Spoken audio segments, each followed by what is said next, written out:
Pessoal, novamente, boa noite. É um prazer grande ter vocês aqui novamente.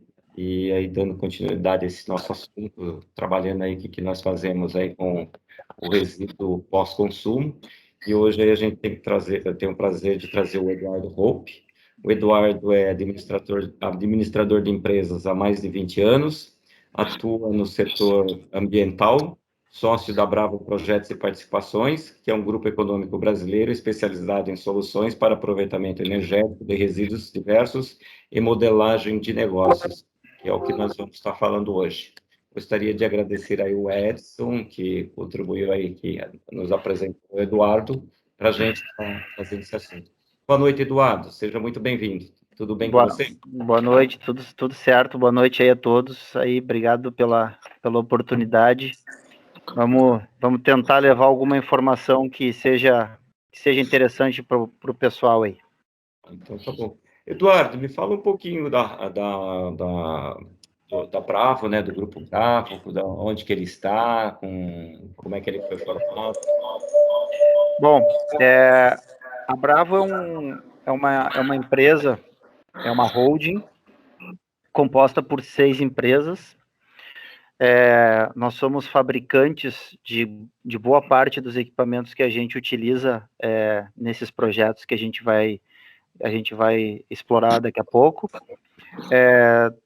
Dentro desse grupo temos uma operação para trabalhos de importação e exportação, a fábrica, temos uma unidade de negócios que tangibiliza todos esses conceitos e equipamentos que a gente coloca no mercado aqui, funcionando em Canoas, aberta à visitação de todo mundo.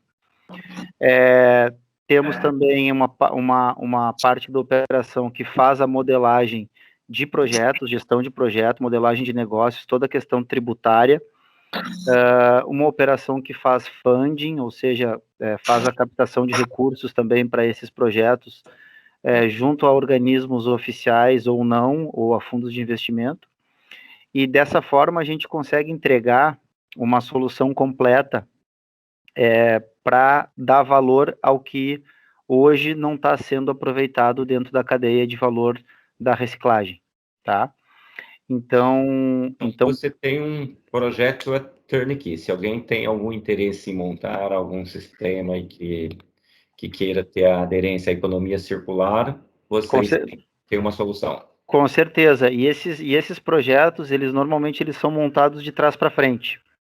Tá? Ou seja, a gente parte de uma demanda, seja de circularidade, seja de sustentabilidade, alguma questão de passivo, ou uma questão de eficiência de processo mesmo, para pegar o gerador do resíduo, integrar ele dentro de um conceito circular e fazer essa produção retornar para o gerador com uma vantagem econômica significativa.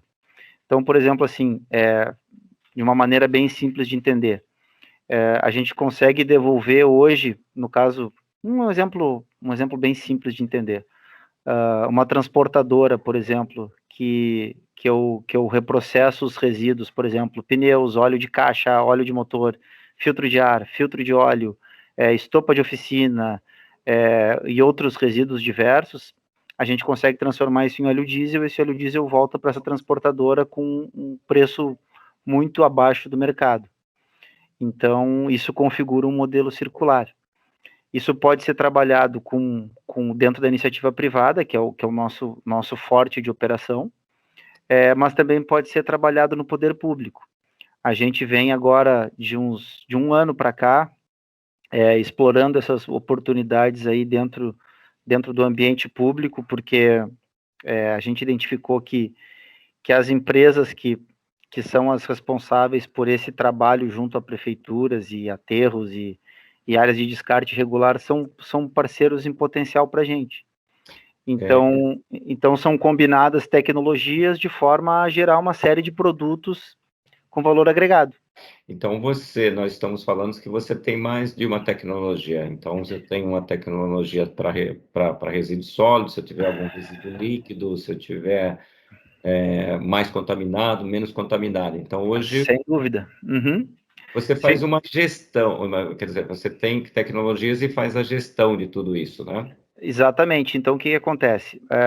A gente identifica parceiros estratégicos dentro da cadeia produtiva, certo? O grande diferencial desse tipo de negócio que a gente faz hoje é integrar essas peças da cadeia.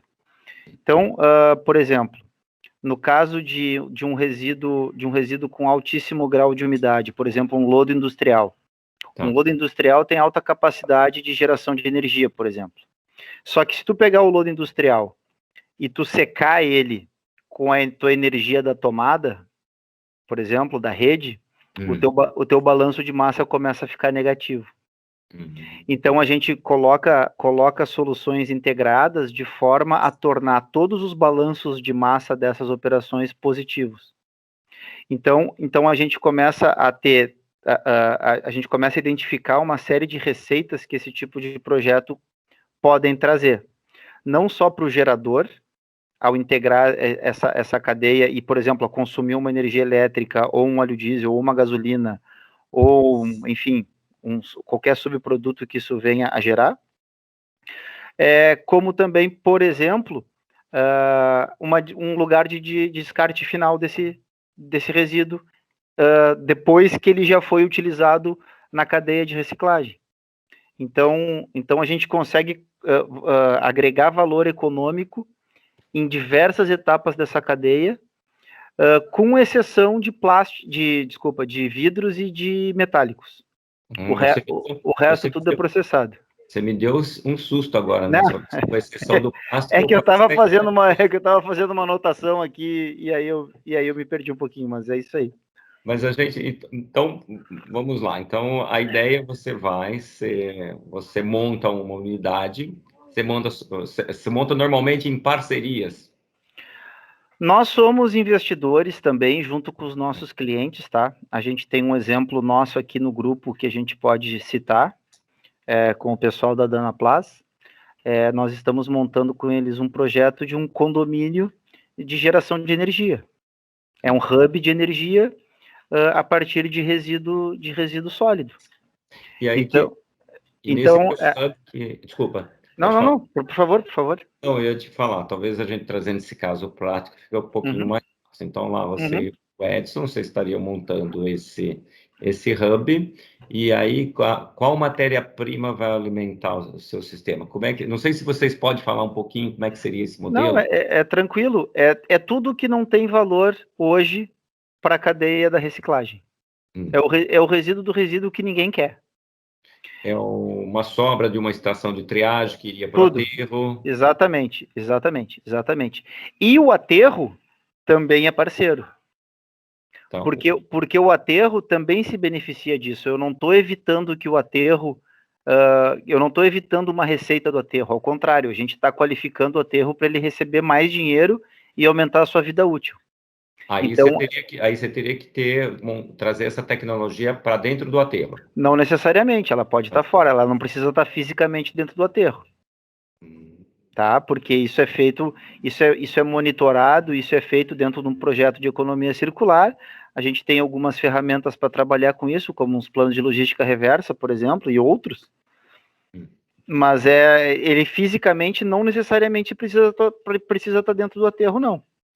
Mas o aterro continua recebendo ele recebe pelo material que ele está recebendo, só que ele, ao invés de aterrar, ele transforma isso daí em energia. E isso ele pode fazer isso mesmo estando fora do espaço físico dele? Sim, porque o que acontece assim, ó, se a gente identificar, por exemplo, que eu tenho um resíduo de maior qualidade, de maior valor, para fazer um outro produto que vai entrar dentro da cadeia produtiva. Esse resíduo sai e o que sobrou dele iria para esse aterro, certo? Certo. Eu posso qualificar com outros resíduos deste aterro, estando dentro da estrutura ou não, um blend de valor agregado. E para a gente, eu tenho uma média hoje dentro da indústria e dentro do resíduo sólido urbano, a média de performance hoje do equipamento está em torno de 40%. Ou seja, eu tenho, se eu pegar uma tonelada de um resíduo, por exemplo, que iria para um aterro, por tonelada eu tiro 450 quilos de óleo industrial, por exemplo.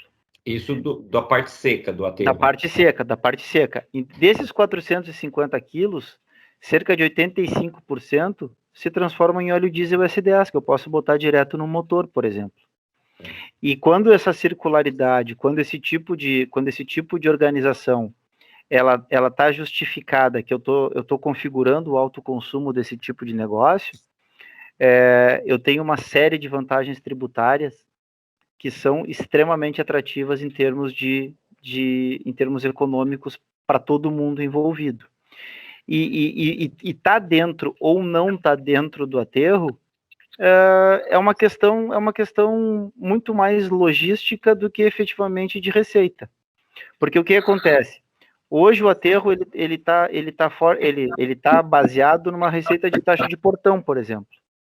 E o que vai lá para dentro está ocupando um espaço e não está utilizado. Então, aí você tá rápido, eu não sei se foi o meu vinho que deixou mais lento aqui, ou se você está muito rápido aqui. Então, por exemplo, vamos pensar, nós estamos aqui na cidade de Porto Alegre, a gente tem uma empresa que coleta, e depois ele vai, normalmente, para uma estação de transbordo, e dessa estação de transbordo ele vai lá para a CRVR. É uma das alternativas. É uma das alternativas, né?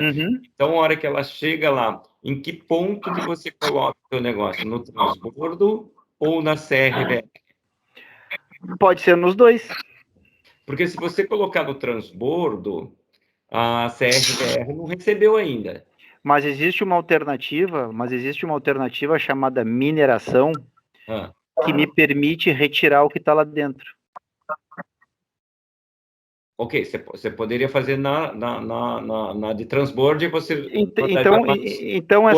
Então essa é uma pergunta que ela é respondida caso a caso. Então, por exemplo, assim, ó, eu vou te dar um exemplo concreto. Existe hoje um projeto na Bahia que está sendo feito dentro de um aterro e no transbordo. Eu estou com 2 operações no mesmo projeto, uma máquina em cada lugar. Entendi. E aí, quando o resíduo chega no transbordo, a quem ele pertence? Oi? Normalmente, quando o resíduo chega no transbordo, de quem ele pertence a quem? Ao município ainda, ou já pertence a pessoa que vai aterrar? Ele pertence ao grupo de empresas que fazem parte da circularidade do projeto. Se a prefeitura, por exemplo, o poder público, que não é um gerador de resíduo, é um gestor, ele é parceiro institucional desses projetos. Entende? Ele participa desses projetos também. Porque o que acontece? Quando a gente está modelando esse tipo de ação, eu tenho que pensar na questão socioambiental, eu tenho que pensar na parte regulatória, eu tenho que pensar na parte legal dessa operação toda. Então, o que acontece? Não existe uma receita de bolo que possa ser copiada exatamente igual para todo mundo. Por isso que a gente fala, cada caso é um caso. Por exemplo, nesse caso que a gente está montando em São Paulo aí, junto com o pessoal da Dana, eu tô vendo que tem umas mãozinhas levantadas aí, fiquem à vontade para me interromper a hora que quiserem, viu? Não tem problema nenhum. Tá? Então, assim, ó, pega esse exemplo do condomínio que a gente está montando em São Paulo junto com a Dana. É como se fosse um aterro sanitário, certo? Só que não é um buraco, são máquinas gerando dinheiro. Aí, mas o resíduo que está chegando ali é o resíduo, por exemplo, o Edson recicla e ele sobra, da parte dele sobra um rejeito. É importante nesse projeto com a Dana, né? Primeiro, a Bravo tem várias opções de aproveitamento. O Edson, você tá baixinho. A Bravo, na verdade, tem várias opções de aproveitamento. Estão ouvindo? Melhorou? Mais ou menos. Tá melhor? Melhorou? Tá baixo ainda, mas dá para ouvir. Dá para ouvir. Então, a Bravo, na verdade, tem várias opções, várias possibilidades de projeto, né? O projeto aí que está sendo feito com a Dana, o material não chega no aterro, né? Então, nós trabalhamos com cooperativas, associações ou até empresas de moagem, que quando faz a separação tem um percentual que ele obrigatoriamente ele não tem um destino para reciclagem mecânica, tá? Como ele não tem um destino pela reciclagem mecânica, muitas dessas empresas, associações, cooperativas, elas realmente colocam isso, né? Eu só vou trocar aqui de equipamento para ficar mais fácil, tá? Muitas dessas empresas... Trocou?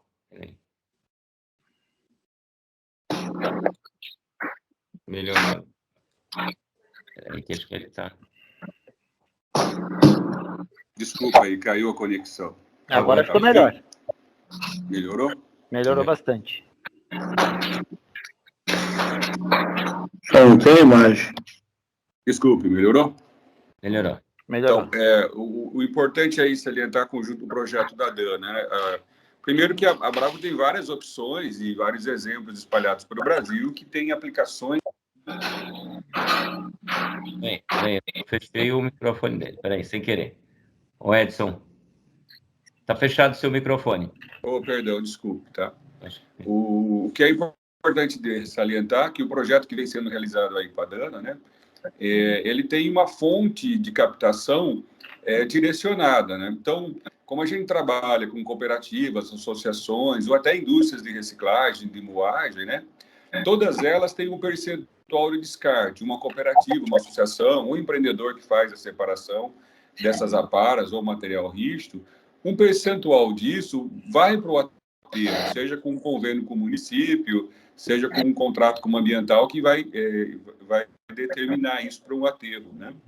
Esse material ele tem um custo para ser enviado para o aterro ou tem um custo no município e tem esse convênio de retirar isso da associação, da cooperativa, tá? A Dana começou esse trabalho porque ela foi procurada por algumas empresas que queriam dar a destinação a este material, que não chegou no aterro ainda, tá?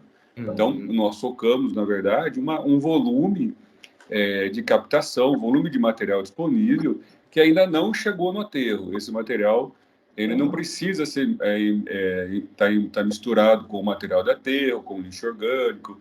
Ele já tem uma origem, podemos dizer que é um pouco mais nobre, né?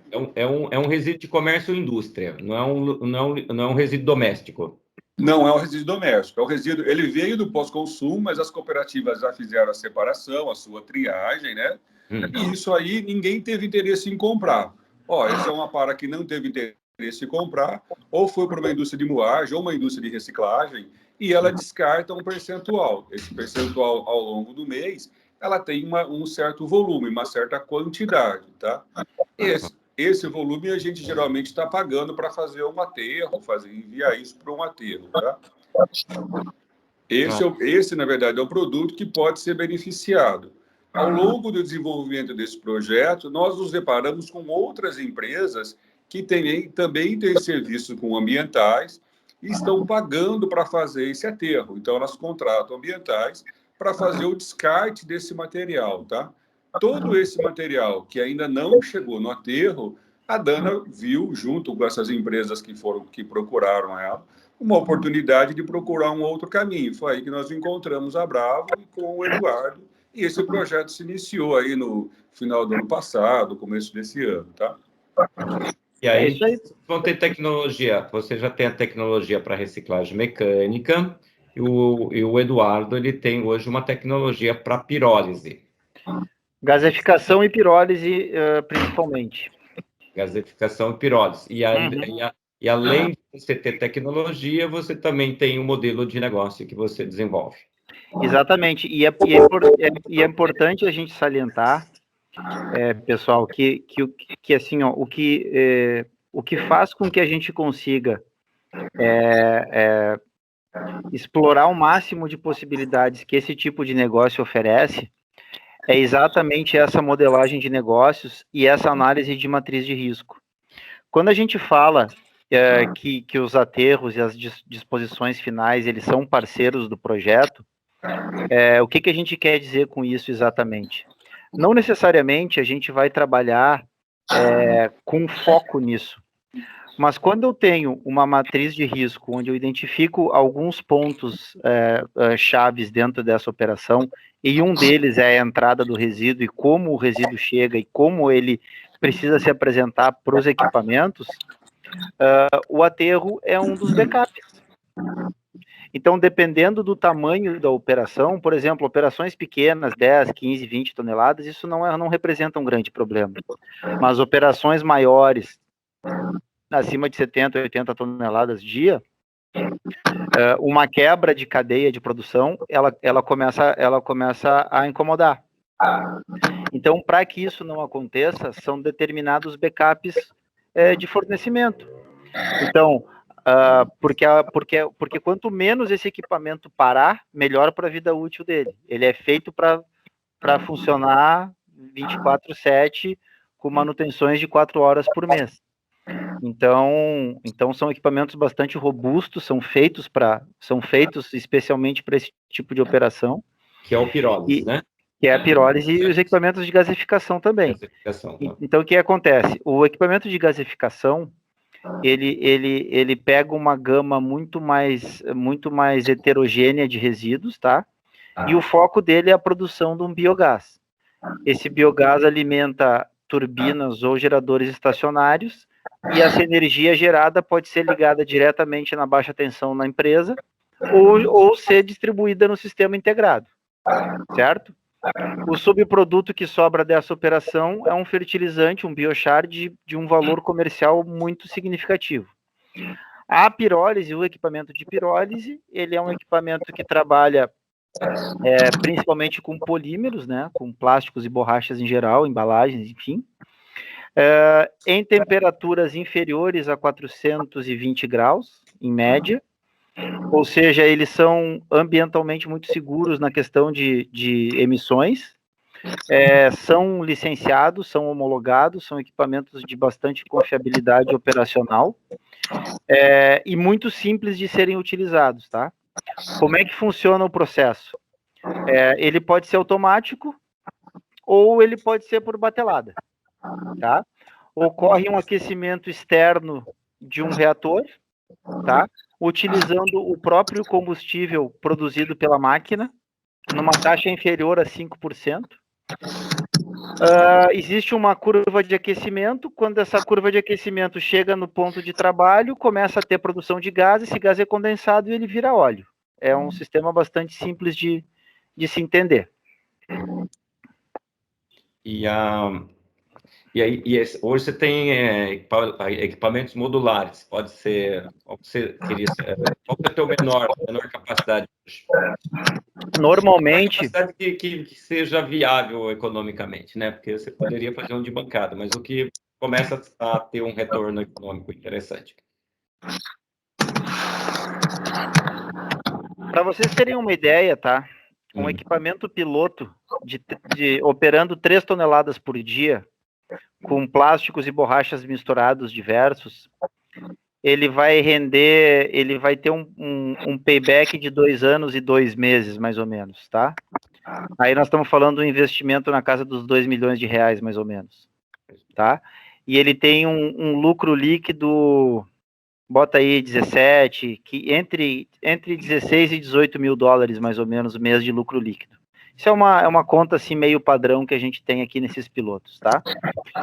Mas os equipamentos, eles são modulares, sim, eles são modulados de acordo com a demanda.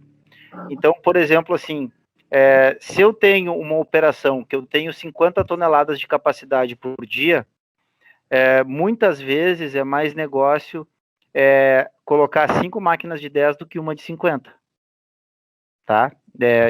Geralmente é o que acontece, porque essa divisão por máquina, eu consigo ter uma performance melhor por equipamento a partir do momento que eu estou trabalhando com resíduos específicos para cada equipamento.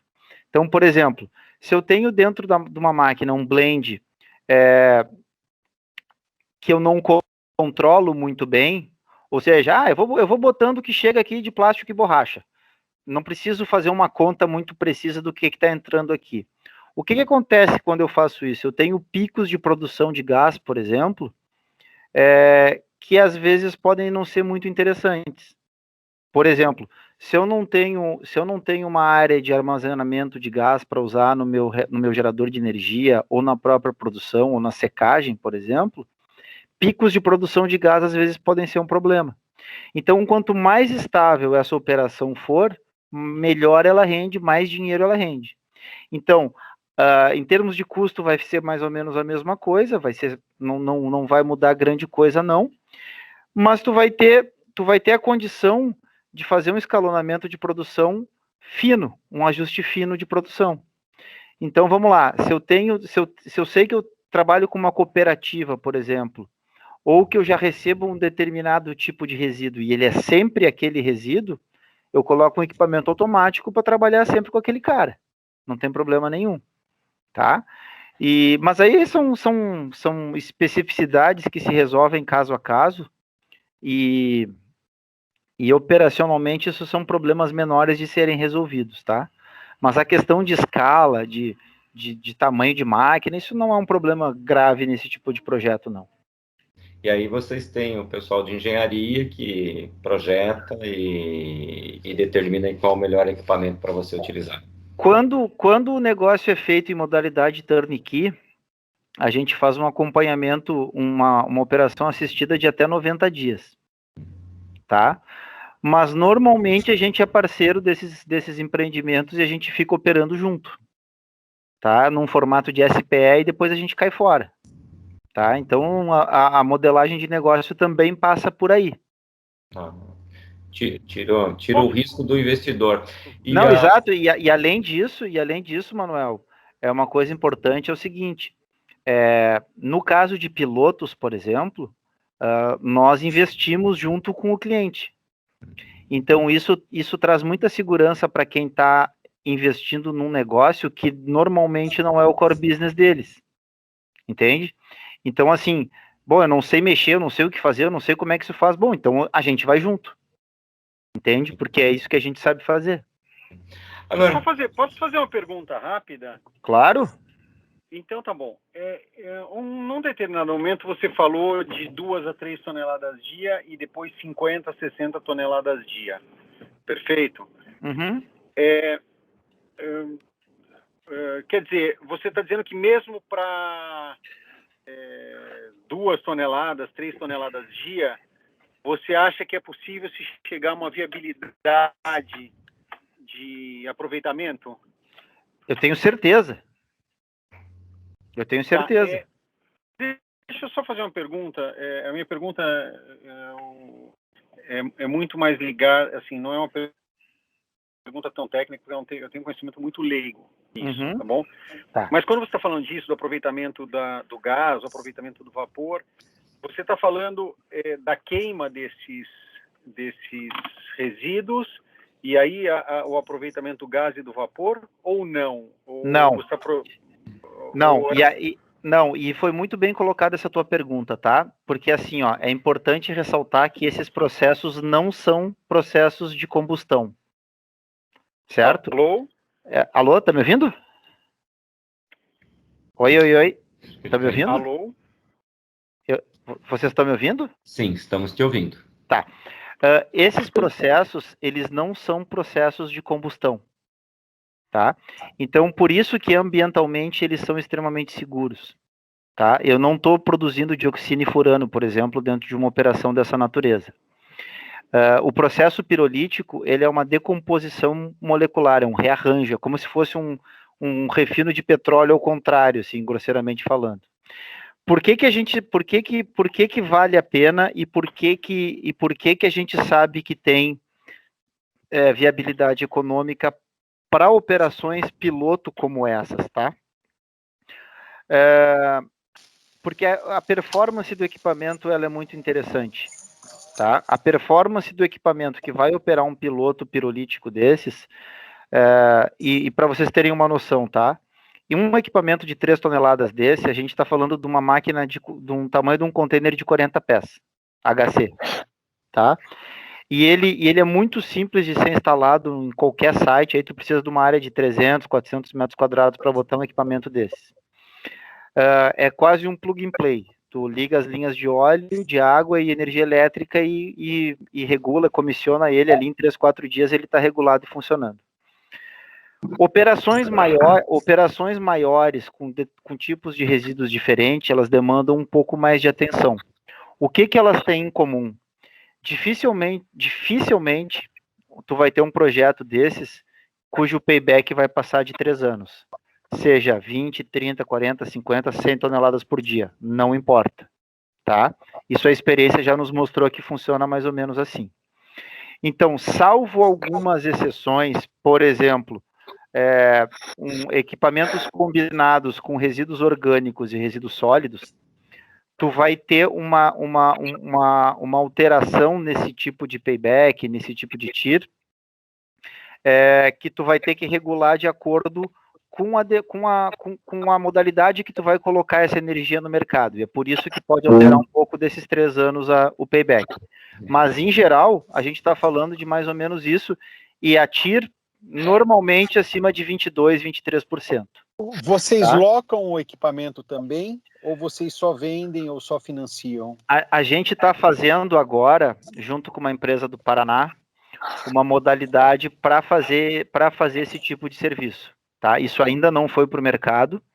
Tá? O custo de um equipamento desse, por exemplo, para 3 toneladas dia, qual é o custo, o investimento de um equipamento desse? Instalado, licenciado, operando, $430 mil com a refinaria.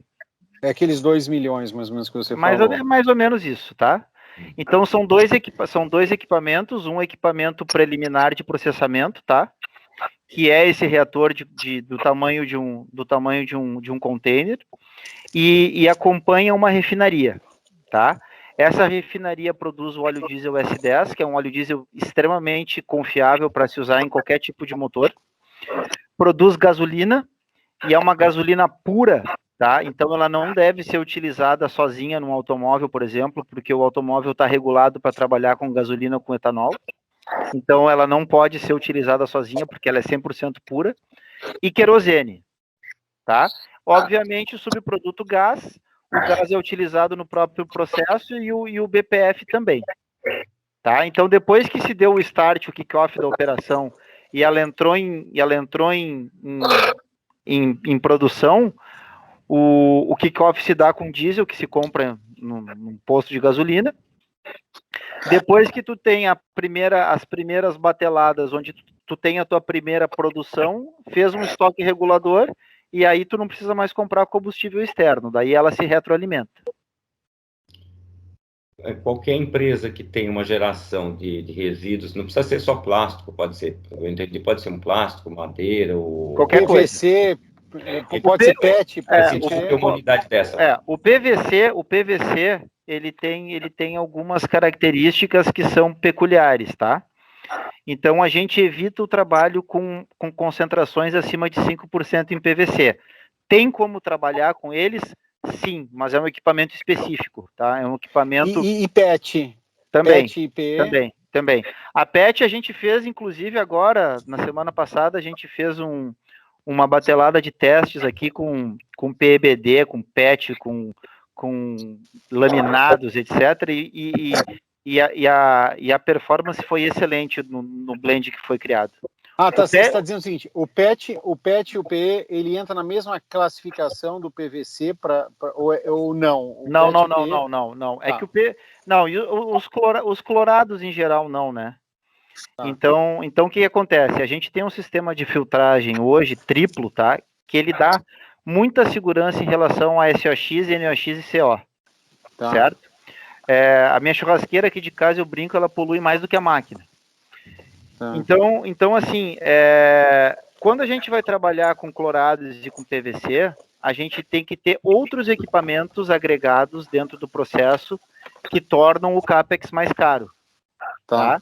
Então é uma questão de análise de viabilidade bem mais específica se há a demanda por trabalho com PVC.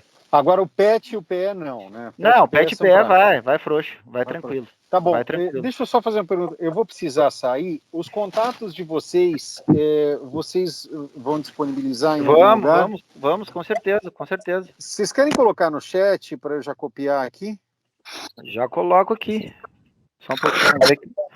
Cadê o chat aqui? Onde é que eu vejo o chat aqui? Onde é que... Vai que eu coloco o teu número aqui. Achei aqui. Achei. Então tá escrevendo aqui, ó. Meu telefone.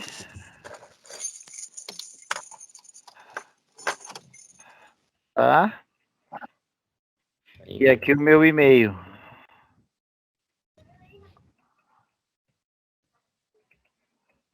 Pronto, agora foi.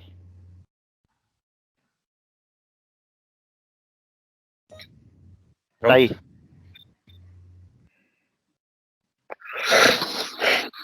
Acho que conseguiu. Bom, vamos. Pessoal, hoje tá aberto. Se alguém quiser perguntar também, a gente vamos Fiquem à vontade. Aí que o Eduardo aí tá para responder vocês. Vamos embora. Agora, eu tenho uma pergunta. Então faz. Pode fazer, Castelo. Bora. Me diz uma coisa, o processo é contínuo? Pode ser, tá? Ele pode ser por batelada, semi-automático ou totalmente automático. Vai depender do tipo de resíduo e do processo onde ele está inserido. Então, por exemplo, assim, ó, nós estamos colocando agora um equipamento de 6 toneladas em Minas Gerais. 6 toneladas em que período? 6 toneladas dia. Dia, tá.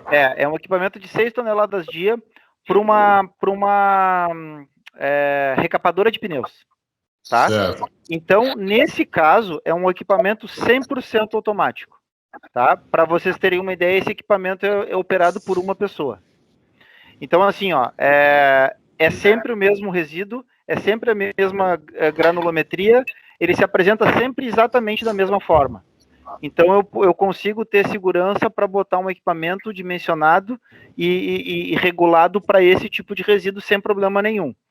Por isso que a gente falou antes, que às vezes vale mais a pena tu botar, por exemplo, se tu tem uma necessidade lá, sei lá, de 10 toneladas, às vezes é melhor botar 3 máquinas de 3 do que uma de 10.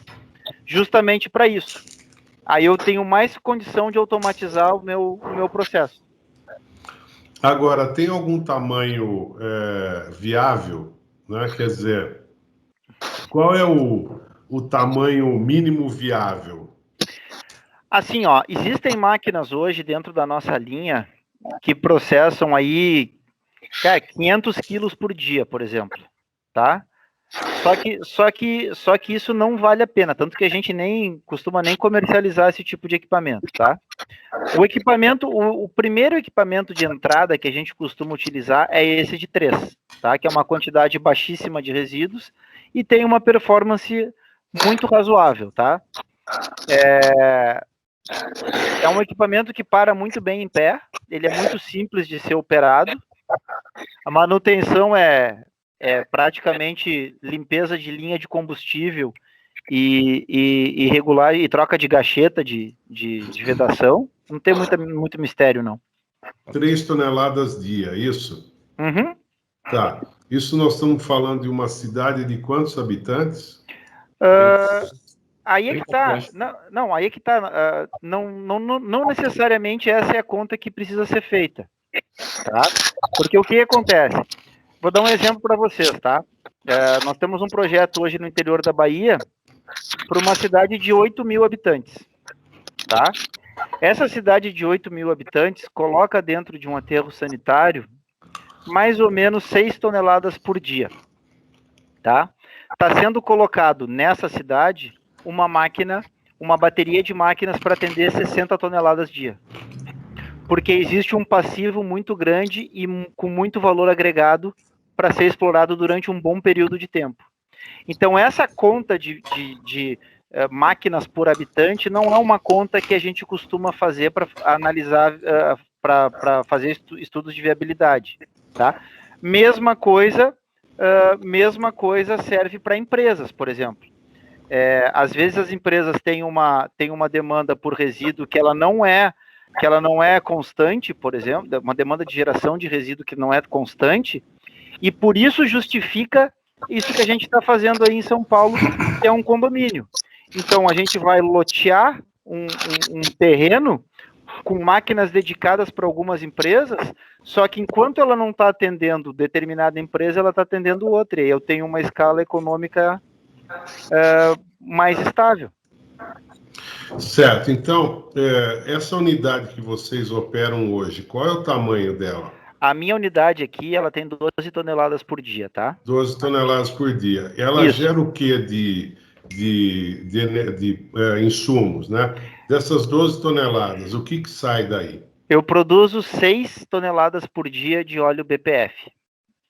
Aham. Tá?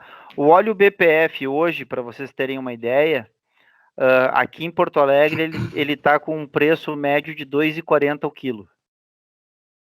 Tá? Certo.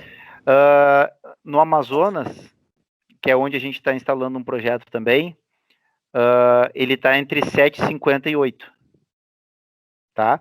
Esse óleo é um óleo industrial, ele serve para alimentação de caldeiras, daqueles queimadores de heavy oil.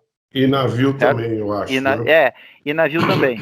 Então, o que acontece? Na nossa operação aqui, a gente tem dois objetivos com ela. Um é, obviamente, um objetivo operacional de geração de receita, o outro é um objetivo comercial. E nesse objetivo comercial está a caracterização desse equipamento como um laboratório. Então, a gente testa diferentes combinações de resíduo, diferentes tipos de catalisadores, porque a gente trabalha com catalisação também, para equilibrar o processo, tá? E fazer toda a análise de emissões, etc, para quando chegar para trabalhar no site do cliente, a gente já tem a solução resolvida dentro de casa. Olha, você me desculpa eu ficar fazendo pergunta, mas ótimo, eu ótimo. adoro esse assunto, né? Bora, vamos lá. Tem alguma granulometria e algum nível de sujidade que é necessário para você conseguir obter a melhor performance?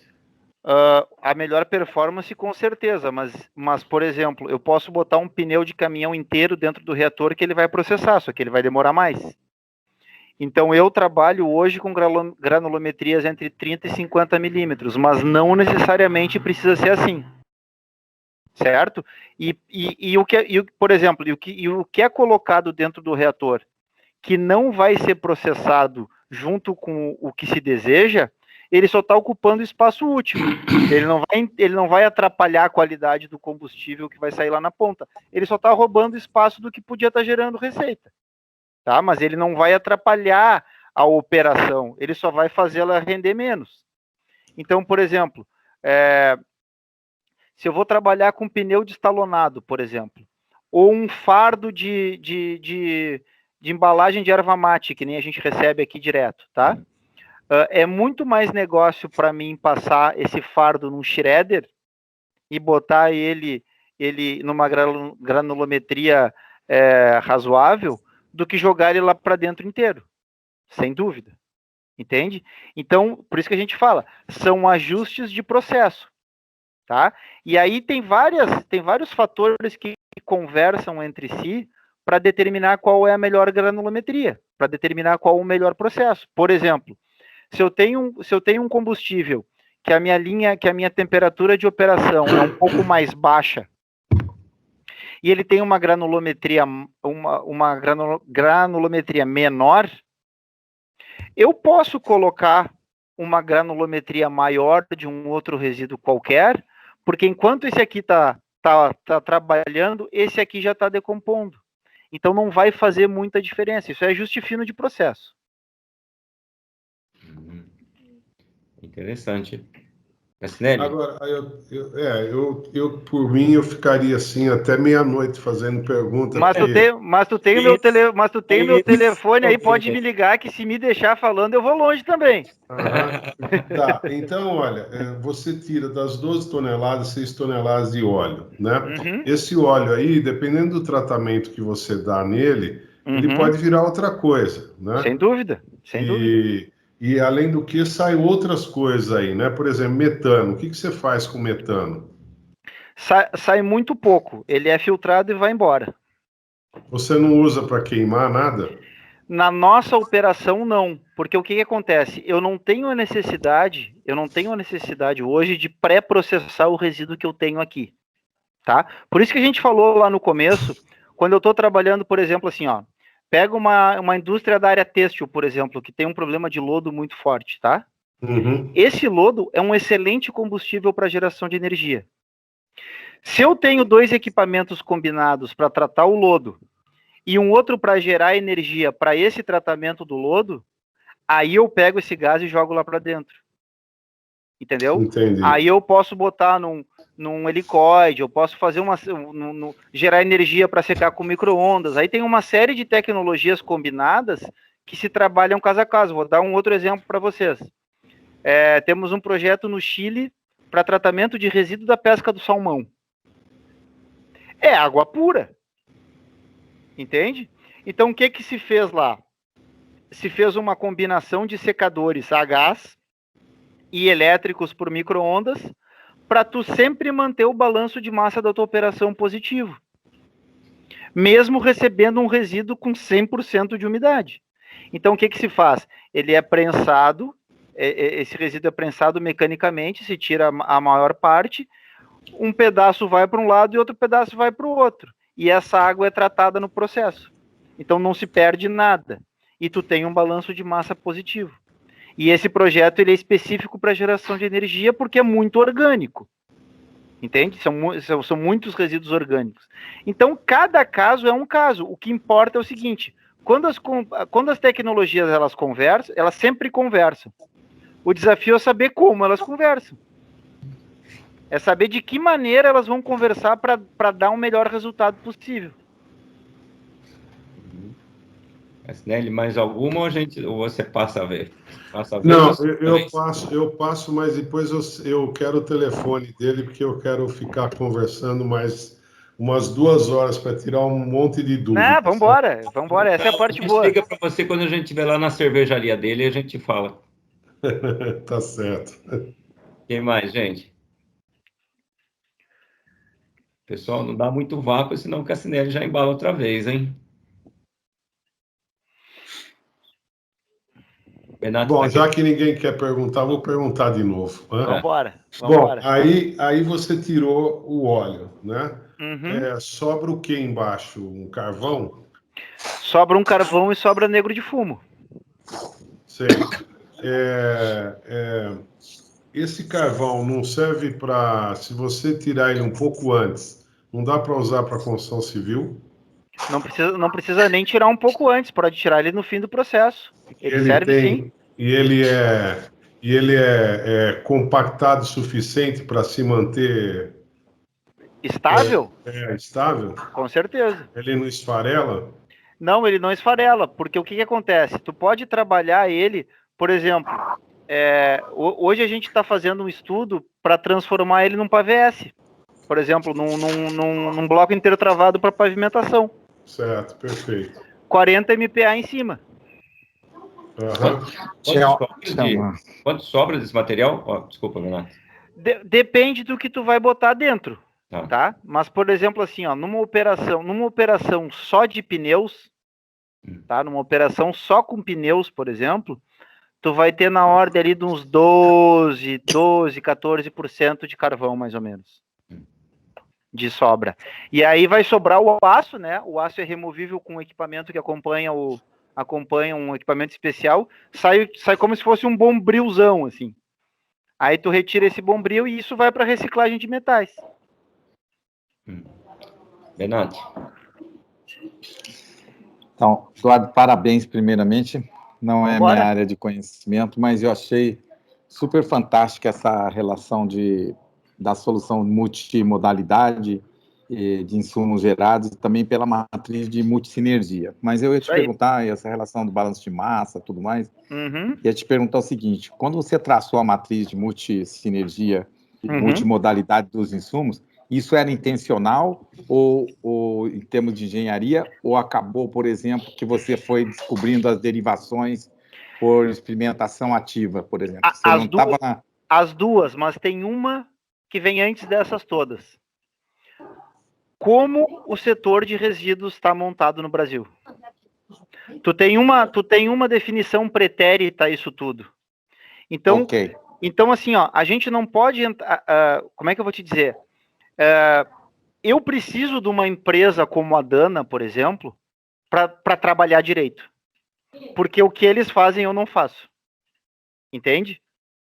Então, assim, ó, por que o processo de reciclagem linear no Brasil hoje ele é tão incipiente? Ele está estabelecido, mas vocês que estão nesse mercado sabem o potencial inexplorado dessa brincadeira. Então, o que acontece? Quando eu tenho um sistema linear e eu tenho o meu custo, a minha necessidade de meter o meu custo e o meu lucro para o próximo cara, eu tô ferrado, eu vou chegar lá na frente com um custo que, se eu comprar na Braskem o material virgem, vai sair quase o mesmo preço. Entendeu? Então o que acontece? Quando a gente entende que eu tenho que pegar esse bolo, tá? Dividir esse bolo. E o que eu tô deixando, por exemplo, se eu ganhasse 100% numa situação hipotética, o que eu tô deixando de ganhar em dinheiro, eu tô ganhando em segurança. Sim, claro. Entende? Isso faz todo o sentido dentro do negócio. E quando a gente faz isso, eu tenho que me colocar no lugar do gerador. O que o gerador do resíduo quer? Ele quer que isso, de alguma forma, caia dentro do GRI dele. Lá do ESG dele. Ele quer que isso caia dentro da gestão dele com algum tipo de valor agregado que não seja simplesmente esse custo que ele está deixando de ter. Então, quando a gente começa a levar isso de uma maneira tangível, o que eu estou mostrando para o cara? Eu posso falar contigo sobre tributário, eu posso falar contigo sobre green bonds, sobre debenture, sobre créditos, qualquer que sejam. E aí tu começa a ter, benefícios indiretos do projeto que cada gerador vai utilizar da sua maneira. Por isso se começa com projetos piloto. Se eu consigo fazer isso numa operaçãozinha de nada, de 3 toneladas por dia, eu acertei o processo, eu acertei a conversa com o gerador, a gente está na mesma página, os meus KPIs são os mesmos que os dele, e aí eu posso dizer assim, bom, agora vamos dar o próximo passo? Vamos. E aí entra um detalhezinho. Por exemplo, quando eu chego para um BNDES, ou para um Banco do Nordeste, ou para um BRDE, ou para qualquer banco de fomento que existe hoje que financia isso, sejam os bancos oficiais ou os fundos de investimento private ou qualquer outra modalidade, o que acontece? Eu chego para o cara e diz assim, quero fazer um piloto, estou botando aqui 25% do dinheiro e quero que vocês ponham 75%. Eu garanto a entrada e eu garanto a saída. Eu quero fazer um meio, ok? Ok. E na assinatura do contrato, eu consigo botar o resultado dos KPIs de performance antes de começar. Uma porque eu já fiz. E a outra porque é uma questão de matemática. Então, por exemplo, assim, ó, eu sei exatamente hoje o que cada tipo de resíduo rende de qualquer coisa. Nós já testamos a multimodalidade dele, né? De output, lógico, né? nós já testamos uma infinidade de blends. Então, hoje a gente consegue dizer na vírgula o quanto que cada um rende. E aí, o que acontece? Quando o banco que te emprestou 75% de 400 mil dólares enxerga isso, ele diz assim, cara, vamos escalar esse negócio. Vamos fazer diferente. Você aí, se torna altamente atrativo nesse sentido, né? Exatamente. Então, altamente por exemplo, atrativo. Assim, ó, vou dar um exemplo para vocês concreto que está sendo feito aí no estado de São Paulo. Nós estamos investindo hoje numa empresa do estado de São Paulo, eu não posso abrir ela por questão contratual ainda, mas nós estamos botando 600 mil dólares na frente. Nosso capital, da nossa empresa, tá? Eu estou botando um piloto, um pouco mais complexo do que esse que a gente falou antes, porque ele tem algumas peculiaridadezinhas operacionais que demandam um pouco mais de investimento.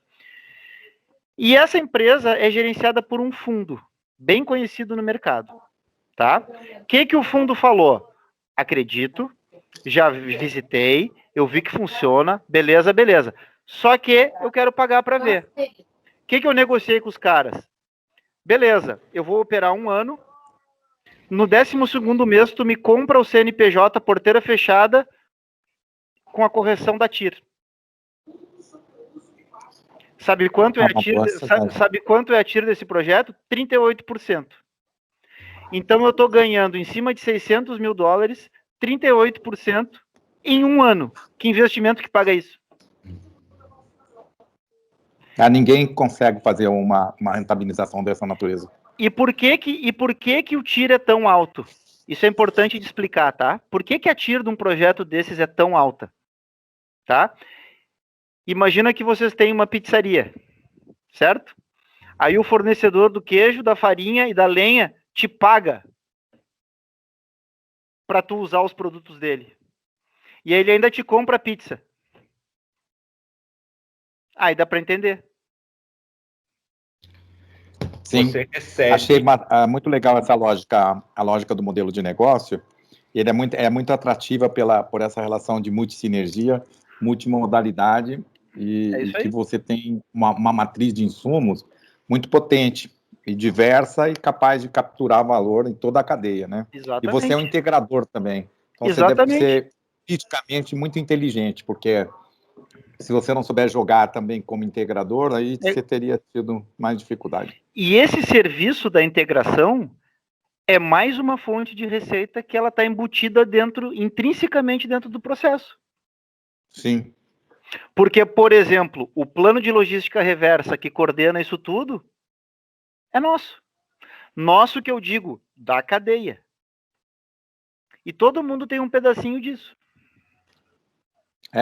Eu participei hoje à tarde de um congresso no Chile de economia social solidária e as pessoas estão procurando esses tipos de modais que são capazes de embarcar diversas partes, não deixar ninguém fora, entendeu?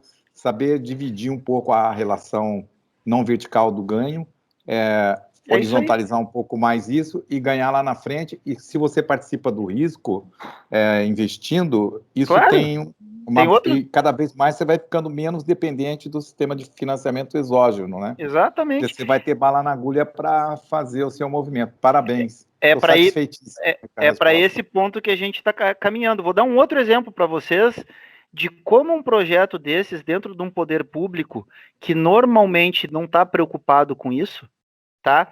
Começa a fazer diferença. Municípios do interior do Nordeste, a gente abriu uma operação chamada Bravo Nordeste agora para atender Espírito Santo para cima, para esses problemas realmente de comunidades que estão com problemas ambientais graves, tá? É quase um projeto social, tá? É incrível o que acontece hoje no interior do Nordeste em termos de descarte de resíduo. Incrível mesmo. Questão de contaminação de lençol freático por resíduo deposto em área que não deve é chutar uma pedra e tem um. Então, por exemplo, assim, nós conseguimos trabalhar com fundos de investimento que querem botar dinheiro para resolver esses problemas desses municípios. Só que a gente chega para o município e diz assim, quer? Fundo perdido? Fundo perdido. Bota o dinheiro? Bota o dinheiro. Faz tudo, faz tudo. Só que antes disso, tu monta uma cooperativa de segregação, tu faz um plano de coleta seletiva no teu município, implanta e me apresenta um plano de educação ambiental. São 3 pré-requisitos para ele ter acesso a recursos que tu já fez alguma diferença dentro desses municípios, entende? O que acontece? Tu começa a ser um vetor positivo dentro dessa cadeia, porque o empresariado local já olhou assim, opa, quem são esses caras? Quero estar junto. Por quê? Porque os recursos de RSA, de responsabilidade socioambiental, que hoje vão para um caixa único de governo, eles podem muito bem ir para esse tipo de projeto, porque principalmente eles têm governança. Eu trabalho com fundo, eu tenho que ter governança.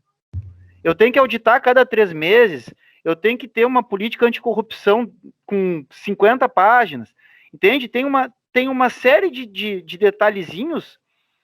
Tem gente que não quer. Tem gente que chega na tua frente e já pede dinheiro. Eu digo, cara, beleza, não vai dar, entendeu? Mas os que querem estão trabalhando e estão fazendo sim. Hoje, na Bahia, para vocês terem uma ideia, são 24 municípios nessa situação. Municípios pequenos, 8, 10, 12, 15 mil habitantes, que as grandes empresas não querem saber deles. Porque no modelo tradicional, cara, aquilo ali não é só trabalho. O que Diga. O que faz sentido, né? Porque os municípios pequenos, que estão mais pulverizados, é mais difícil de ser atendido que os municípios. Mas é claro, mas é lógico. Só que o que eles não entenderam é o seguinte: é claro que trabalhar o ativo circulante desses municípios pequenos não faz muita diferença para essas grandes empresas. Só que eu chamo essas grandes empresas e digo assim, cara, tem um circulante aqui que é 6, 7 toneladas por dia, só que ali tem um terreno com 30 anos de 6 toneladas por dia. É a força do passivo, né? É claro, cara, é lógico. E aí, para vocês terem uma ideia de como isso está consistente e como é uma coisa que não é um discurso ao vento, a gente procurou o Ministério Público e disse assim, cara, fica me cuidando aqui. Tá aqui, ó. Chamamos a Universidade Federal do Recôncavo Baiano.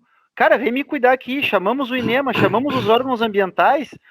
Quanto mais próximo esses caras estiverem da minha operação, mais dinheiro a gente ganha. Mais sólido é o negócio, o valuation dele é maior, a credibilidade é maior, eu consigo taxas menores de financiamento para os meus clientes, e é um círculo virtuoso. Dá um trabalhão? Dá, mas é que tem que ser feito, não adianta. Acho que o Edson está com a mão levantada aí já faz um tempão, já deve estar com o braço doendo. Eu acho importante toda essa parte de governança, resolver os problemas dos municípios, né? Mas eu vejo uma abertura de mercado ainda maior, né? As grandes marcas, todo mundo conhece, né? As grandes marcas já têm seus projetos de reciclagem, de recuperação, né? E eles incentivam por toneladas, cada cooperativa, cada associação, cada empresa que apresenta suas notas, que retirou dos seus aterros, do coleta seletiva, ou até de lixo normal, lixo urbano, né? Eles incentivam isso, claro, de algum benefício, que tem um custo financeiro, mas em torno de 50 a 70 reais a tonelada. Essas empresas, através desses programas, eles retornam isso para essas cooperativas, para essas associações, tá? Isso são várias que já fazem isso, e é de conhecimento também que esses chamados créditos verde, eles são revendidos em leilões, né? São Paulo já deve estar no 4º ou 5º leilão, e isso é vendido até 150 reais a tonelada, tá? O que é importante a gente destacar, e o Eduardo vai poder ajudar a gente nesse sentido, é mostrar os incentivos fiscais para as grandes marcas que já estão pagando para essas cooperativas retirarem do mercado essas situações, e a gente apresentando uma solução que é solicitada por eles, né? Parte do que está na cooperativa, ela está indo para o aterro sem uma destinação mecânica, e essas empresas não conseguem comprovar que estão retirando isso do mercado. Através de um processo desse, eles vão conseguir retirar do mercado e reaproveitar no seu ambiente de negócio, né? Uhum. Você pode aproveitar como o diesel da frota, como a energia para a fábrica, né? O que é importante destacar, o que um projeto desse promove na economia circular para chamar das grandes marcas e mostrar que isso também vai owners, né? de médio porte. Claro. Porte. Assim, ó, essa pergunta ela é muito boa e ela é muito legal de responder.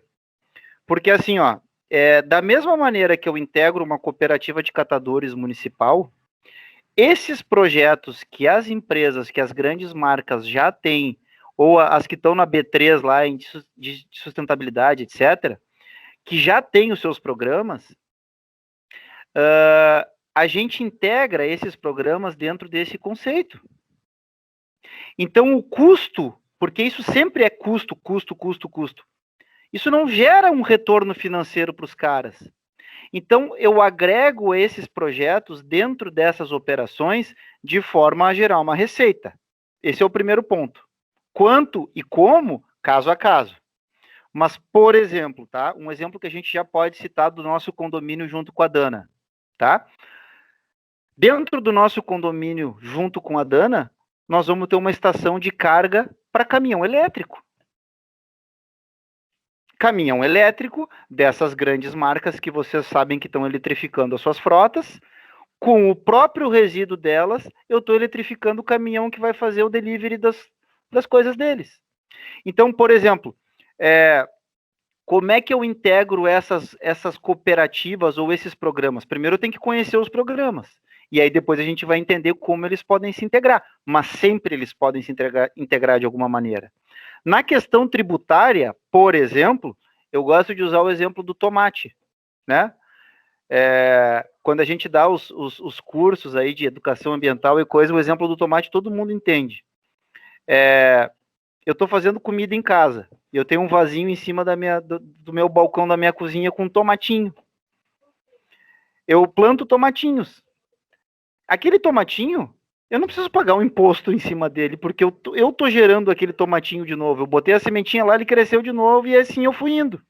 Então, o que acontece? Na largada, eu já não pago ICMS. Assim, para começar, eu já não pago ICMS. Por quê? Porque eu tô dentro do círculo. É uma troca.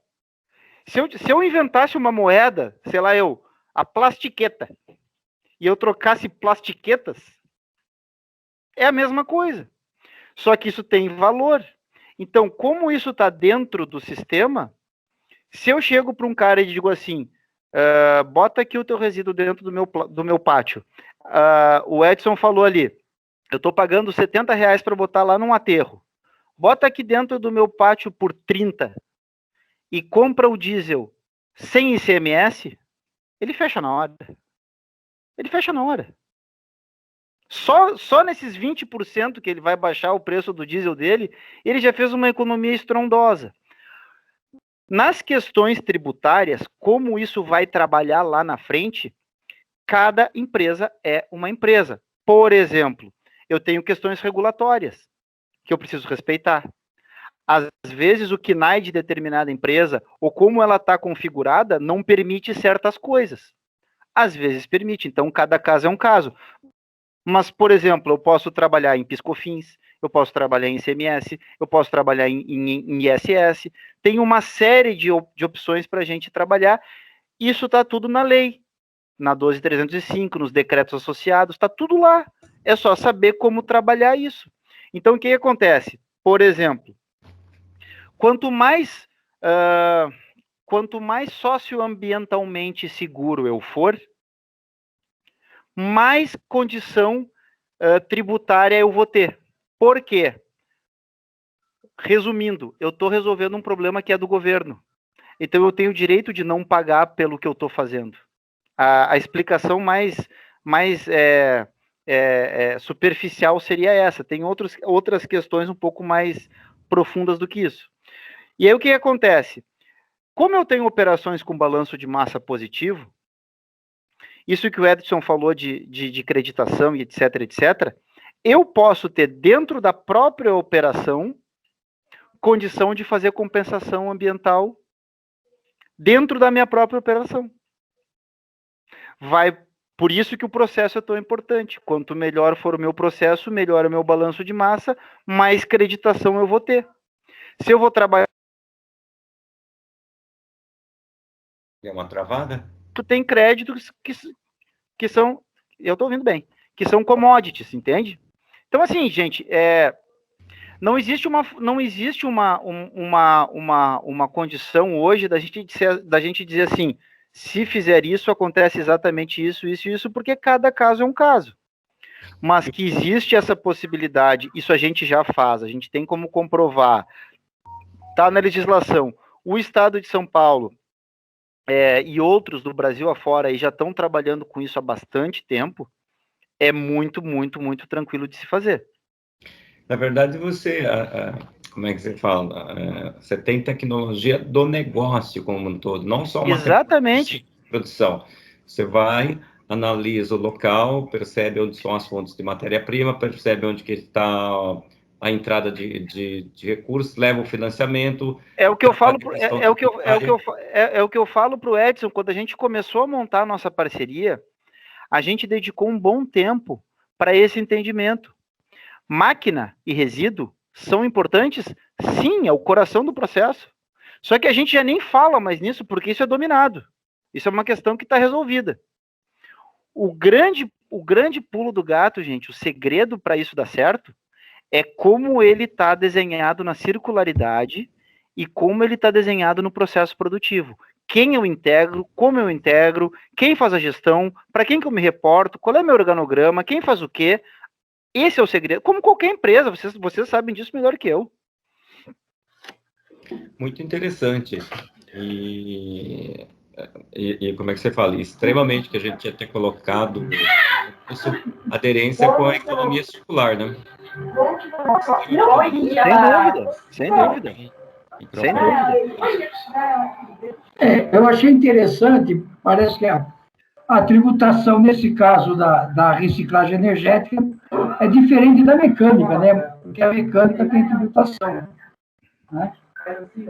Eu acho que esse é mais o interesse em relação à reciclagem energética, né? Agora, bom, falando desse assunto que o Aline puxou, por exemplo, para entender, então eu recebo um resíduo, transformo ele em combustível. Se eu tiver que transportar, como é que eu transporto isso? Como é que eu saio? Porque eu vou ter que emitir uma nota para chegar até na empresa de simples remessa. Simples remessa. Sem problema nenhum. Sem problema. Não chega a ser uma prestação de serviço. Não. Até pode ser, mas não precisa. Não precisa, né? Não. Tá. E esse... É importante vocês terem em mente uma coisa bastante relevante, tá? Os órgãos ambientais todos do Brasil, sem exceção, estão enxergando esse tipo de operação com muito bons olhos. Tá? Eu tive agora aqui segunda e terça-feira com o Anlurb, com o CETESB aqui na nossa fábrica, recebendo eles para tirar dúvida técnica, etc., treinamento, esse tipo de coisa. A coisa está muito...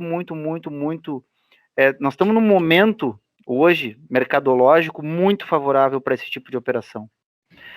Dos dois lados, do lado governamental e do lado empresarial. Do lado governamental é simples de entender, não tem mais onde socar tanto resíduo. Não se licencia mais aterro sanitário. É um horror, entende? E eles já entenderam que aquilo é dinheiro parado. Então, por exemplo, se a gente olhar para dentro de uma empresa, como a gente está acostumado a trabalhar aqui, o cara tem programa de eficiência energética, o cara tem programa de boas práticas, o cara tem uma série de gerenciamentos de KPIs diversos, e está botando dinheiro fora no aterro. E dependendo da cidade pequena, transporte, né? Você tem tá louco, cara. Tá né? louco. Cara, o lixo de Porto Alegre, para tu ter uma ideia, tá? Ele faz uma viagenzinha de 180 quilômetros por dia. Carretas de 3 eixos cheias indo para ali, para Minas do Leão e voltando o tempo inteiro, sem parar, o dia inteiro, 24 horas. Cara, que isso? Agora, se você tiver uma operação que for para esses municípios menores, tem que ter uma separaçãozinha do orgânico e do seco, né? Depende. Em princípio, sim. Se eu for fazer um ajuste fino lá na frente, sim. Só que não necessariamente eu preciso, porque nesses municípios o que eu estou fazendo é uma prova de conceito. Então, necessariamente, ela não precisa dar um resultado como, por exemplo, o nosso condomínio, que tem que atender a indústria em alta performance. Então, o que acontece? O negócio com os municípios, ele é igual ao da indústria até ali, depois ele muda. Porque o que acontece? Eu não chego para um prefeito e digo assim, cara, eu vou resolver o teu problema do resíduo. Porque eu não vou. Entende? Mas eu vou amenizar ele um pouco. Eu vou começar a gerar receita, eu vou começar a gerar, por exemplo, um ligante asfáltico para ele fazer uma pavimentação mais barato. Ele vai começar a entender, porque o que acontece? O setor político é diferente de uma gestão de empresa privada e todo mundo sabe disso. 4 anos, cara. 4 anos é um tempo muito curto.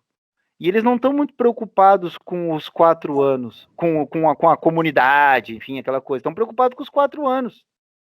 Então é difícil tu fazer um projeto de longo prazo dentro de uma situação dessas. Então o que acontece? Nós largamos a bola para a prefeitura. Bom, eu vou te qualificar para tu poder fazer. Se tu quiser, continua. Só que existe uma maneira de se trabalhar que a gente identificou nessa parte dos passivos que eu estou abraçando.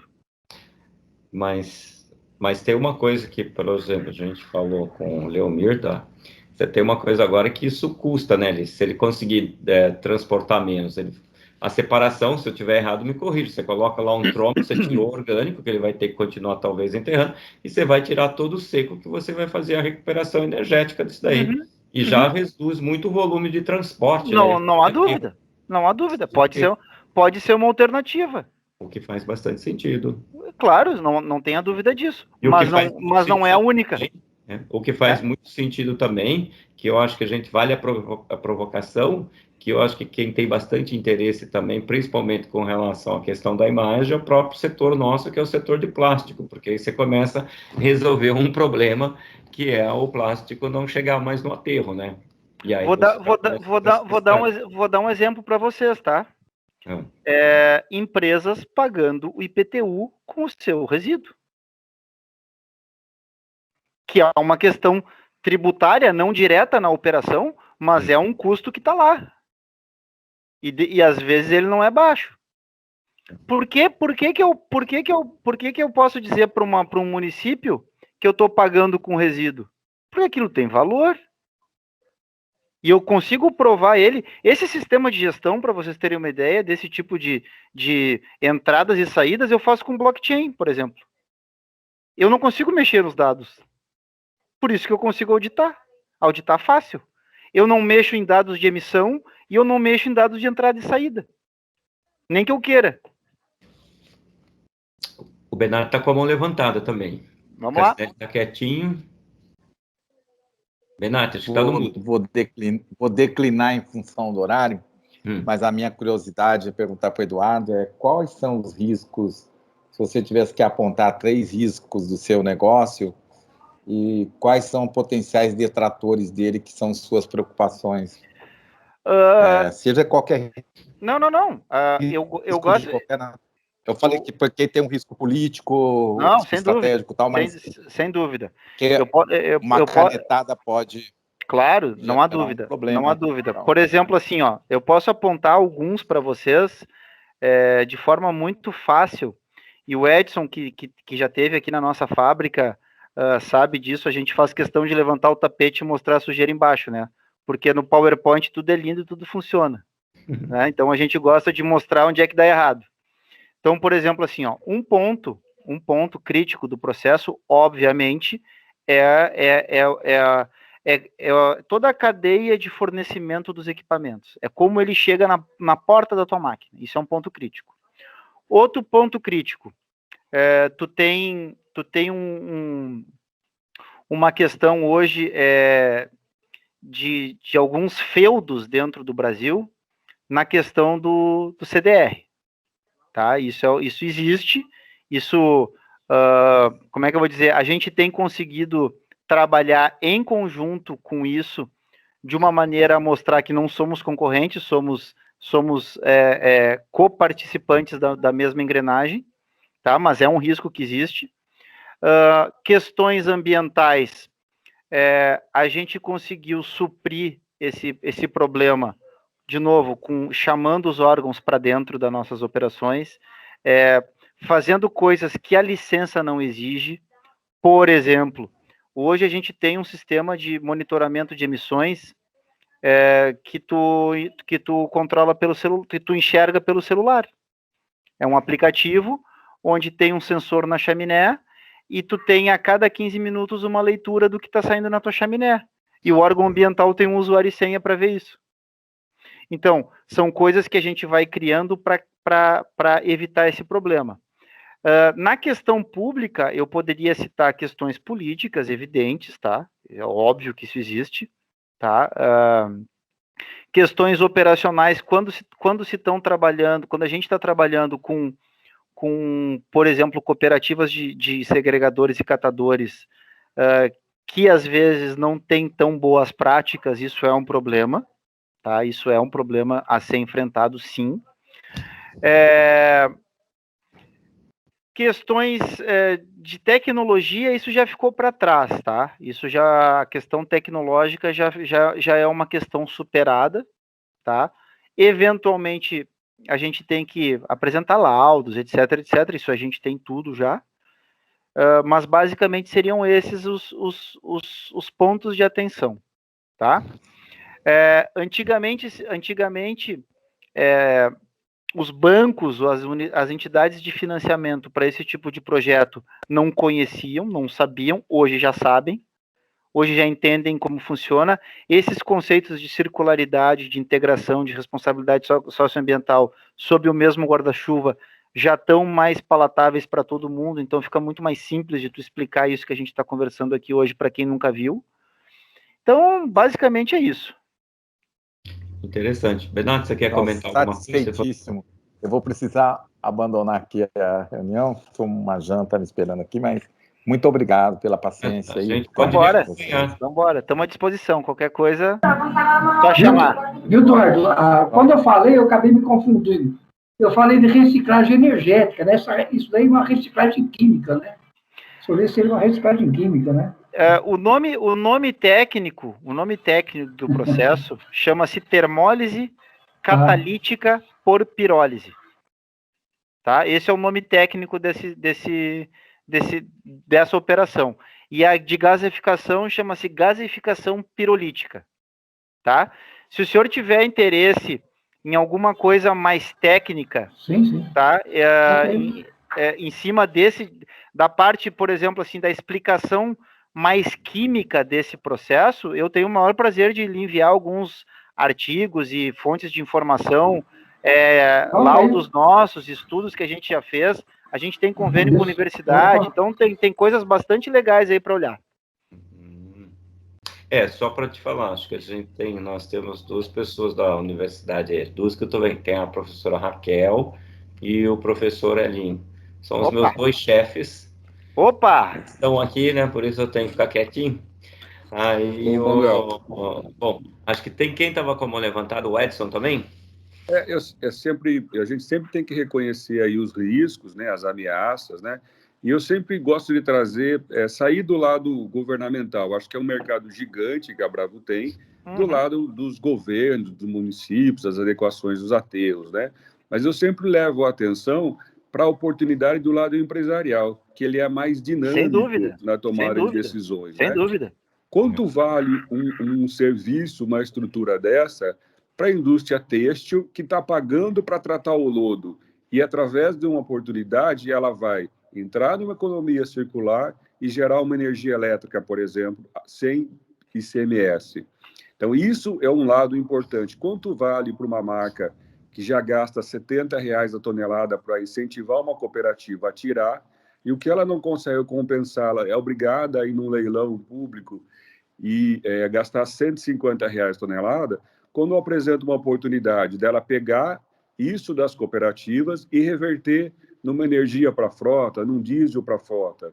O quanto vale para as associações e cooperativas do Brasil que estão deixando essas aparas, essa sucata ir para o aterro, porque não tem valor econômico, e a partir do momento desse, ela já começa ganhando R$ 70 a tonelada. Então, esse valor é muito importante, né? Quanto vale para uma... E o mais importante, Edson, ainda, é quando isso vai para o relatório socioambiental deles no fim do ano. Aí é que o bicho pega. Aí é que a coisa fica bonita. Então, nós estamos falando o seguinte, o quanto vale isso para uma marca, né? A gente vê o investimento que faz uma Unilever, uma Fenza, uma PepsiCo, né? O quanto vale para mostrar que ela está rodando? A gente tem uma distribuidora que está no processo aí da negociação, está implantando um projeto de economia reversa, de logística reversa, e ela quer tirar o resíduo das pequenas e médias empresas, né? E o trabalho dela é zerar a emissão de carbono. E se tem uma solução. Se eu vou tirar o resíduo que está dentro da pequena e média empresa, a embalagem do polímero, ou aquele material de troca de material na injetora, na extrusora, né? Isso vem com um valor muito baixo. Começa vindo com R$70, porque vai fazer parte de uma entidade que vai conseguir provar que está retirando do mercado. E eu vou reverter isso em energia elétrica ou diesel para o combustível, a ICMS zero. Então, isso que eu acho que é o importante de mudança do mercado, né?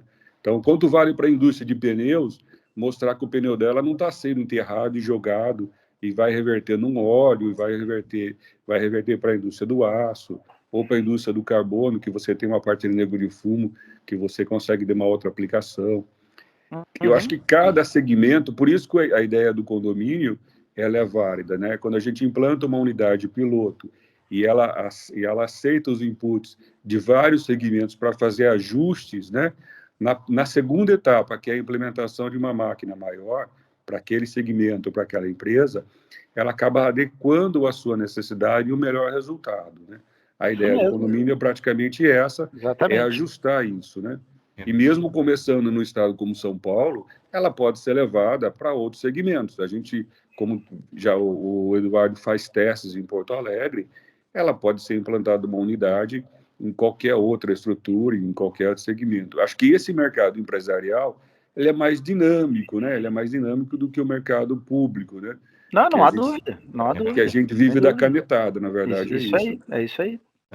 Eu acho, você estava colocando, eu acho que ela é importante e é um pouquinho mais intangível desses valores, e eu acho que com o tempo você pode agregar, inclusive, isso daí no valor, eles viram a pagar mais por uma operação dessa do que por um simples aterro. E o que eu achei muito legal no projeto é que hoje ele é sustentável já, a operação já é sustentável, sem, inclusive, esses que seriam um upside do processo aí, que é essa questão dos brand owners, né? É claro, sem dúvida, não tenha dúvida. Então, essa aqui já.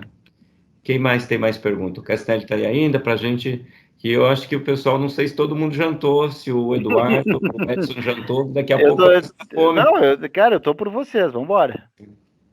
Fica à vontade. Eu, semana que vem, já sei onde eu vou jantar, porque eu já vi um lugar que tem cerveja e vai ter um churrasco. Então, a semana que vem que você vem? Que dia que você vem? Eu estou de 15 a 17 aí no sul, então 17. Acho que quarta-feira, quinta-feira, eu vou dar um jeito de esticar até Porto Alegre. Já tá marcado. A gente consegue fazer alguma coisa. Se for quinta, já tá marcado. Já tá marcado.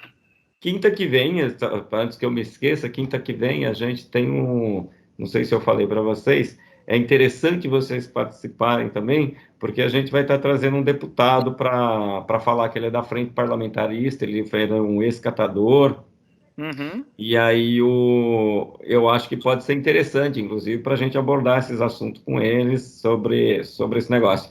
É o deputado, é o Carlos Gomes, aqui de Porto Alegre, aqui do Sul, você deve conhecer, né, Eduardo? Conheço bem. A gente fez um projeto piloto para a comunidade de baixa renda pagar o IPTU com o seu resíduo doméstico. E ele viu, e ele conheceu esse projeto, a gente fez num município aqui próximo a Porto Alegre, e muito interessante o projeto, muito legal. E aí também é para os outros aí, para a gente questionar imposto, essas coisas, perguntar como está indo isso daí. Isso é muito legal, muito legal. Então, acho que vale a pena de ter essa conversa aí a semana que vem. Tá bom. O Casinelli ficou quietinho ou o Casinelli caiu? Estou achando ele muito quieto. A gente foi jantar. Eu acho que ele foi jantar. Acho que ele deu uma dormidinha, né, Hélio?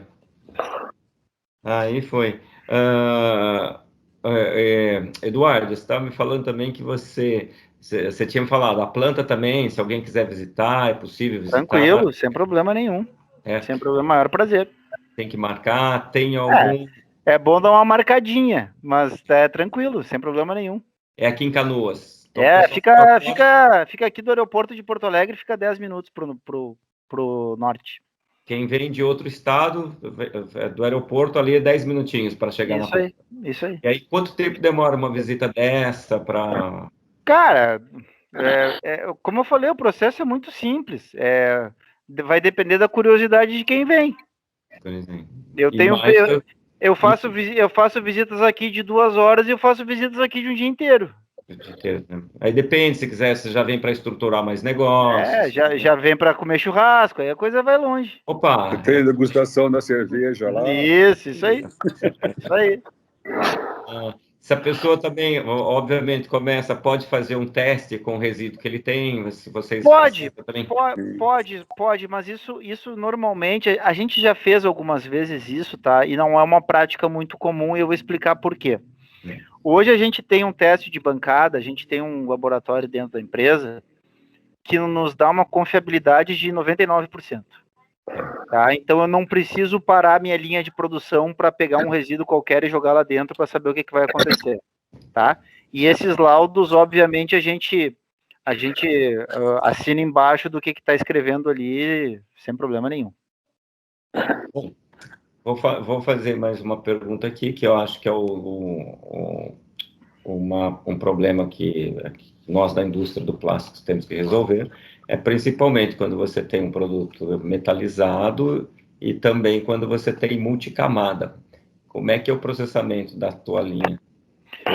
O que sobrar dentro do reator, tu remove, e o que não tiver valor comercial, aí tu destina para um aterro. Mas é muito pouco. É muito, muito, muito pouco. Muito, muito pouco. Cassinelli, uma cara de quem quer perguntar. Então, eu lembro que algum tempo atrás tinha o pessoal de calçados ali de Novo Hamburgo, tinha um problema seríssimo com o resíduo do corte, né? Principalmente do solado, EVA e borracha, né? Hoje eles estão usando uma parte disso, mas tinha montes e montes, né? Ainda tem. Isso daí, como é que funciona bem? O pessoal tem usado esse processo? Funciona muito bem, mas como é que eu vou explicar? Existe alguma barreira operacional para isso que a gente não domina, tá? Eu digo de fora para dentro, tá? Existe uma indefinição se querem ou não querem usar isso de alguma forma mais eficiente. A verdade é essa. Às vezes não se sabe quem é o dono. Para dar uma ideia para vocês, tá? Eu estou recebendo resíduo da Bahia, tá? Aqui na nossa planta de indústria de calçado, e o pessoal de Novo Hamburgo não quer fazer.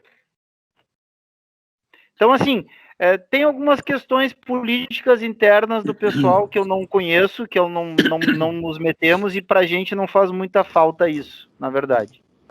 Tá? Então, é uma questão de opção dos geradores. Tá?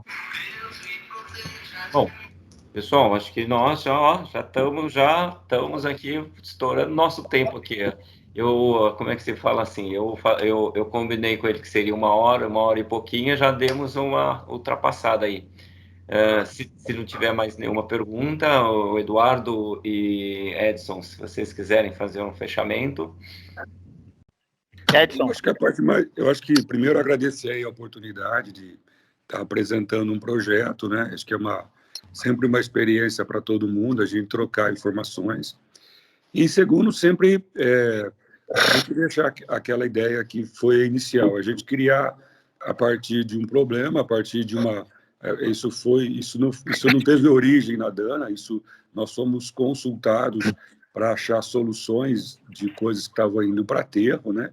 E a gente, através dos conhecidos, das parcerias, acabou encontrando uma solução que pode ser viável para o mercado como um todo, né? E a gente acabou encontrando uma coisa que é ainda maior. A gente está falando em polímeros, mas eu posso estar mexendo com o aterro de um município, com uma empresa têxtil, tem um monte de situações em que a gente pode usar o mesmo processo, tá? Então, a ideia, na verdade, sempre é fazer essa sinergia, levar essa ideia, difundir essa ideia para os outros grupos, outros locais, e agradecer a oportunidade de vocês aí terem ouvido o projeto da gente, tá bom?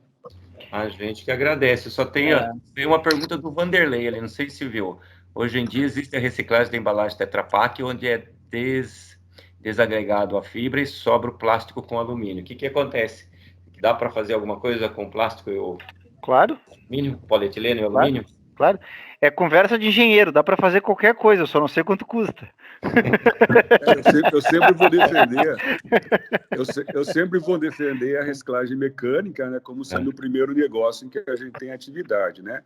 Já existem aplicações na reciclagem mecânica para esse material que tem uma parte de fibra, uma parte de polietileno, tá?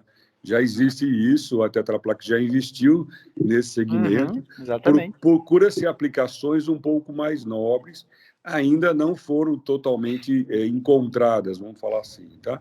Mas existe isso, como também a gente sabe que o TNT com 50%, 70% de papel, de celulose, é um problema na nossa reciclagem mecânica, mas existem aplicações na reciclagem mecânica que valorizam esse resíduo, acho que um pouco acima, que é a reciclagem através da pirólise, né? Assim, pessoal, para encerrar aqui também, faço as palavras do Edson, tá? Não existe uma solução melhor ou pior que outra, entende? Não se trata disso, uma é melhor que a outra, não sei. E existem situações que a gente tem que chamar esses atores ou essas tecnologias para trabalharem juntas. Então, por isso que eu digo assim, a gente aqui da Bravo está muito satisfeito com essa parceria que a gente está desenvolvendo com a Dana, porque a gente enxerga complementaridade em todos os aspectos. Então, por exemplo, assim, não faz sentido eu colocar um resíduo que eu sei que tem um valor agregado muito bom numa reciclagem mecânica dentro de um equipamento para fazer óleo BPF. Se eu tenho uma infinidade de outros resíduos que não tem valor nenhum e que eu posso utilizar. Então, essa complementaridade é o que importa dentro desse modelo de negócio. A gente, enquanto empresa, está aberto a qualquer tipo de pergunta. Como é que eu vou dizer? Operacionalmente falando, a gente não tem segredo dentro desse tipo de projeto. Ele é quanto mais transparente ele for, melhor, tá? Obviamente, existem questões estratégicas de modelagem de negócio que são trabalhadas caso a caso, com empresa a empresa, com projeto a projeto, isso é óbvio, tá? Mas a gente, quanto mais informação puder compartilhar com todo mundo, melhor para o nosso negócio, certo? Então, por isso esses encontros aqui, a gente fica à disposição para todo mundo que esteve aqui conversando com a gente, ou mesmo que não teve, para visita, para informações, podem me ligar, mandar e-mail, qualquer coisa, a gente está aberto a conversar com vocês, porque esse é um assunto que, se deixar, a gente fica aqui até sei lá quando. Então tá bom. Tá bom, pessoal? Eduardo, eu te agradeço muito, fantástico.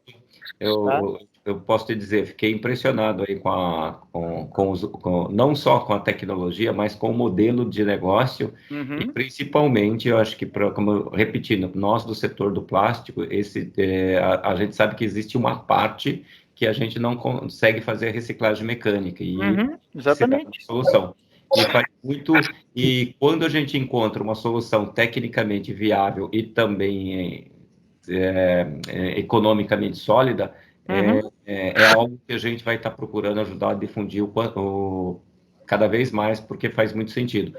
E dentro da nossa parte, que for possível, a gente fazer uma integração com o transformador, com o produtor de resina e com alguns brand owners que a gente conhece, estamos aí à disposição. Tá? Vambora. É o começo de uma parceria bacana aí, vamos trabalhar junto. Também acho legal. Tá bom, gente? Eu agradeço muito vocês, pessoal, tá? Mais uma coisinha. Eu coloquei ali dentro do chat o número do meu celular. Então, nós temos um grupo, nós chamamos aí grupo de inovação, que é um grupo de WhatsApp, onde nós colocamos aí toda semana, acho que o Edson conhece, não sei se o Eduardo já está, depois eu convido o Eduardo para entrar. Legal. Fizemos todos esses assuntos aí, e de todas as lives com o link, e aí é um prazer tê-los aí conosco. Maravilha, vambora.